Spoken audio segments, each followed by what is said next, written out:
Karoon ng genuine at tunay na repentance. Again, genuine at tunay, no? Not plain the leap of faith. Kasi alam ng Diyos ang puso natin.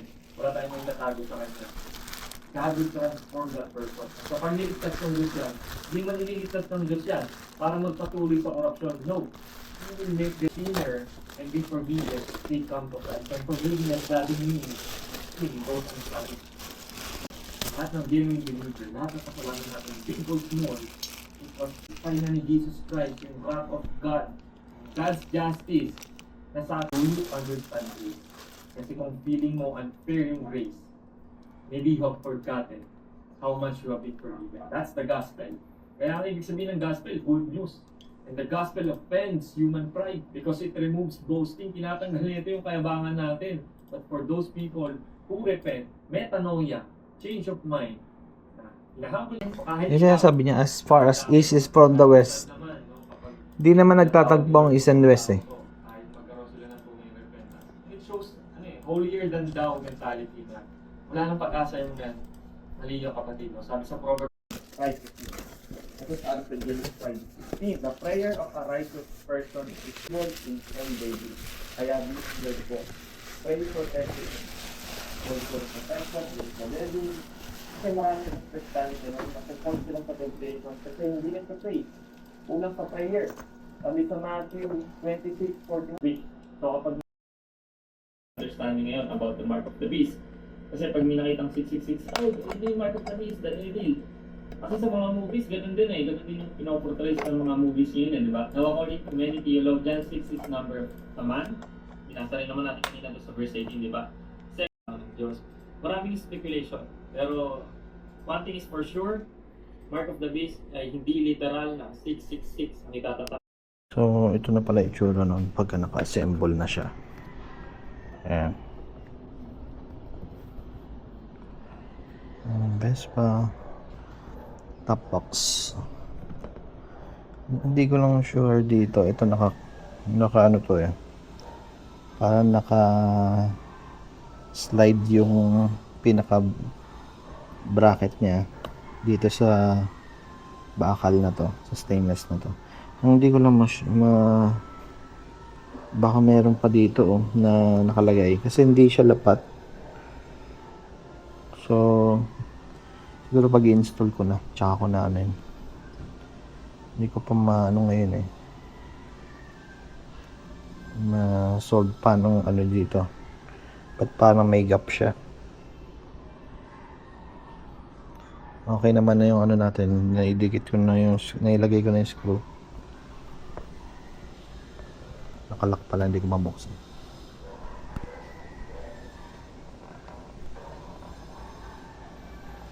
Ayan. So install ko na lang mamaya pagbalik ko. Okay guys, mag-install tayo ngayon ng top box. Inabot na tayo ng gabi. So kanina kinabit ko na itong bracket pati pinaka top box nya. Ngayon i-install ko na siya sa mismong Vespa. So ngayon lang ako nagka-time eh. Ginabi na kami pag-uwi. Eh gusto ko na, matagal ko na ito gusto i-install. So simulan natin. So syempre ang una natin gagawin buksan natin itong ano, compartment ng Vespa. Okay. So yan, buksan mo natin. So sa mga videos na napapanood ko, kailangan mo natanggalin itong 4 screws na yan. So kailangan natin ng star allen.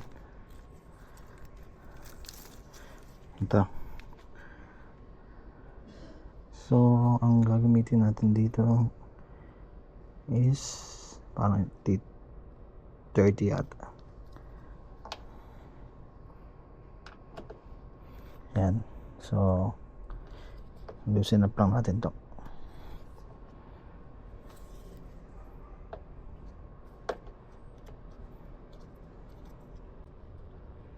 Huwag mo na nilagay yung top box.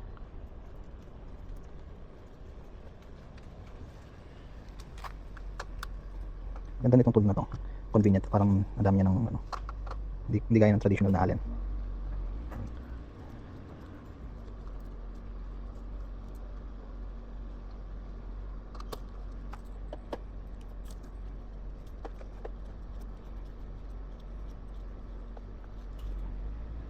Medyo i-close up natin.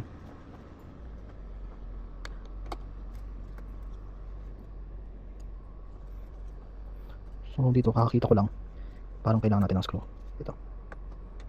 At hindi ko lang sure kung meron ako dyan na tools. Hindi ko madala. Okay.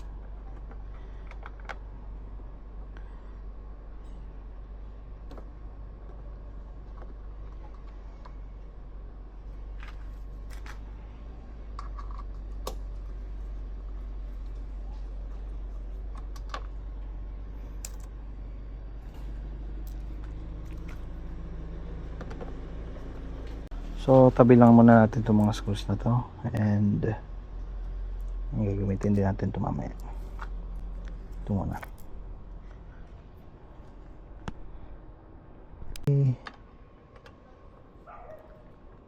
Ito para dun sa cover ng ano. Ito. Para dito lang naman to. So itabi lang muna yan, and gagamitin natin mamaya.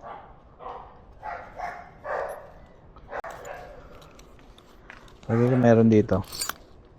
Ito.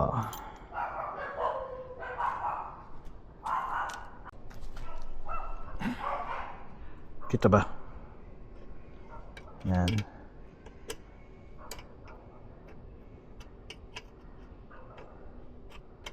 Ang pinaka basic lang na wrench yung naiwan. And so kung tanggalin lang natin itong dalawang screw na to, and magagamit natin, palagay ko para doon, kasi although may kasamang ano yan, screw bolt, pero titignan ko kung pareho lang, di ito na lang siguro gagamitin ko para meron tayong extra. Lahat ng screw dito natin. Yan, tanggalin lang natin itong pinaka cover. Ayan, paano nga tanggalin to? Tatanggalin din to at gas cap. Ha? Bulog pa.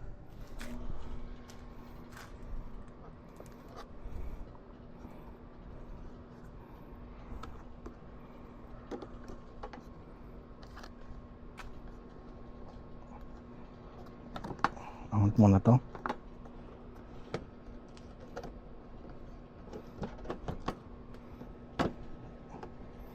Actually, kahit na ano mo lang itong konti, oh, tanggal na siya.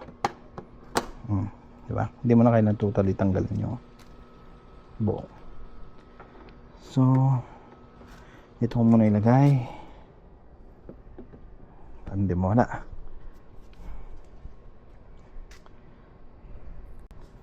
Ngayon punasan natin. Hindi kami basahan ako dito kasi medyo madumi siya.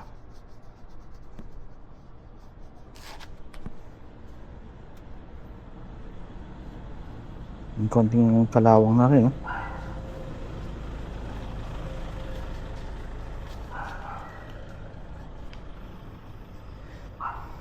yan.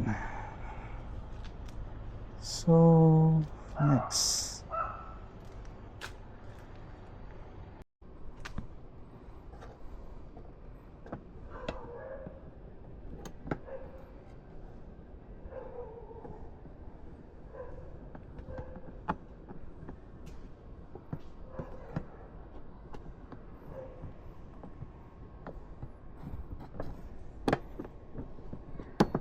okay, done.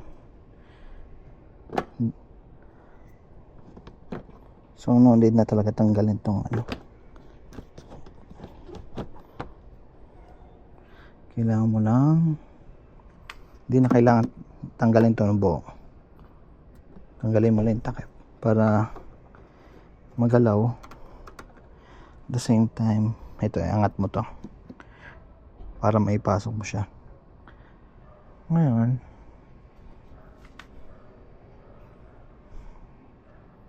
lagyan natin yung mga screws, bolts. So ito, para maganda siya hold in place. Yan.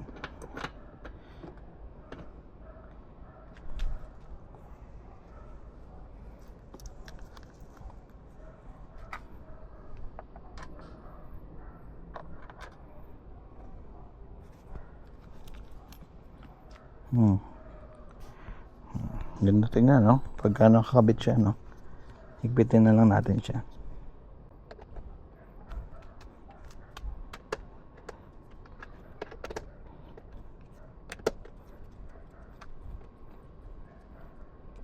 Kung tighten ng sobra, para kung may konting adjustment, kaya mo siyang may adjust.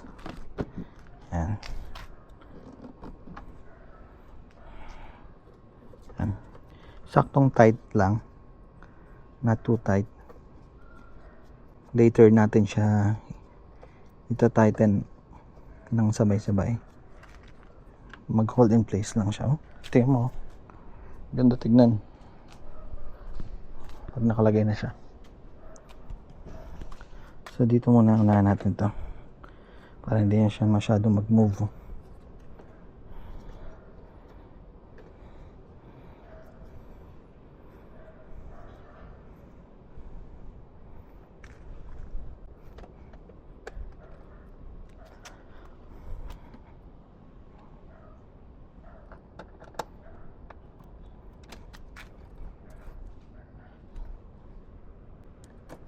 Ilalagay ko na rin yung bolt nun para may konting adjustment, may pasok natin. Sakto, nabili natin to ng sale. Meron tayong pinuntang parang matagal ko na nabili to, ngayon ko na na-install. Parang 2 months ago na to na nakatenga. Ngayon ko lang na-install.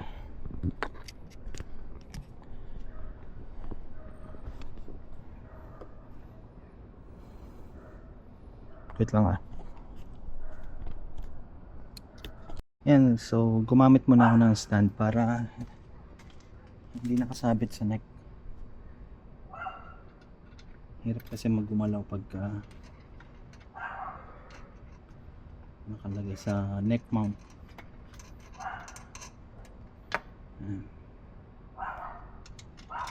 So ang ginamit ko na lang yung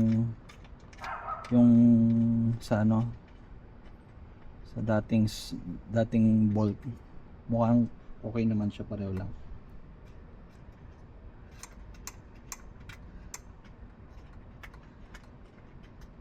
Para meron tayong extra, although may kasama to yung bracket. May kasama na siya.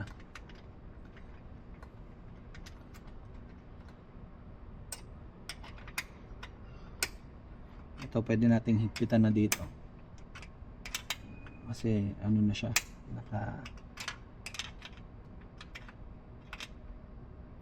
nakapasok na lahat ng ano niya. Screws and bolt.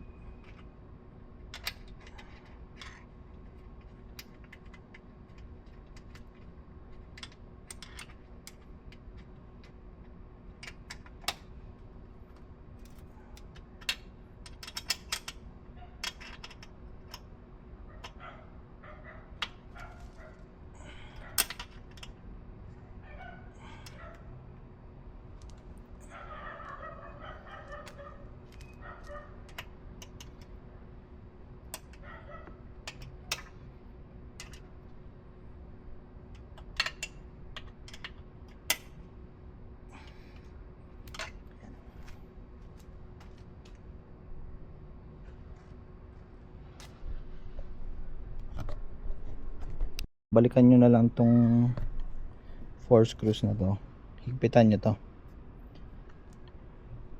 pagka okay na siya pero tighten nyo ng sakto lang, tapos i-ano natin yung cover nito, ibalik. Okay na, yun lang yun.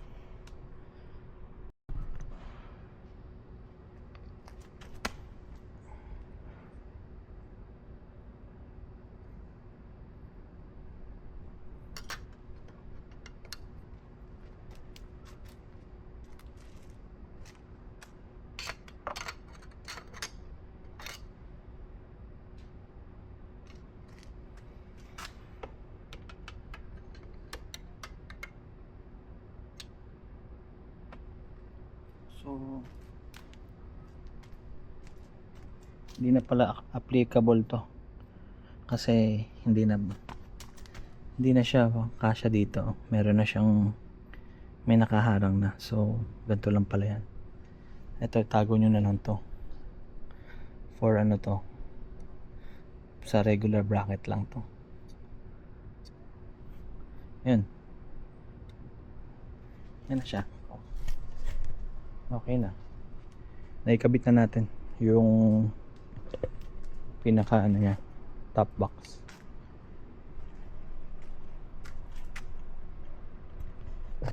Guys, testing.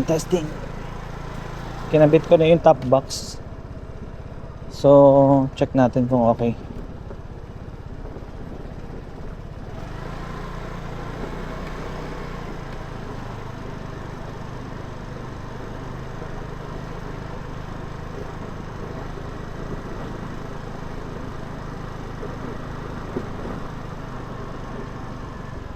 Pagka may top box, medyo syempre alam mo na, medyo maalog yung likuran mo.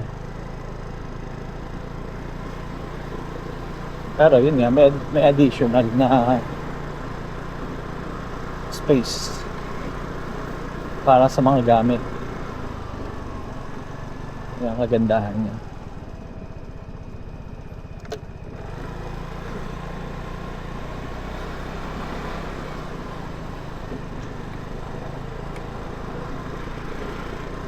At kahit papano, kung may back ride kayo, may sandalan sila kahit papano sa likuran. Ang hirap, medyo mahirap yung sa iba kasing umangkas dito. Yan sila pa, oh. May nahirapan. Parang ano, lalo kung medyo may kalakihan kayo. Parang ano ka, parang mahuhulog yun ang feeling eh. At least kung may top box ka na, may pwede mo pang lagyan ng ano to, pads, tapos yun, sandalan talaga yun para dito.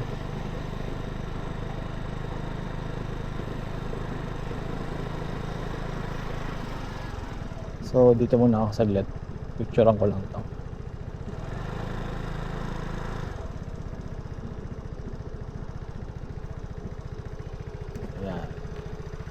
Tayo.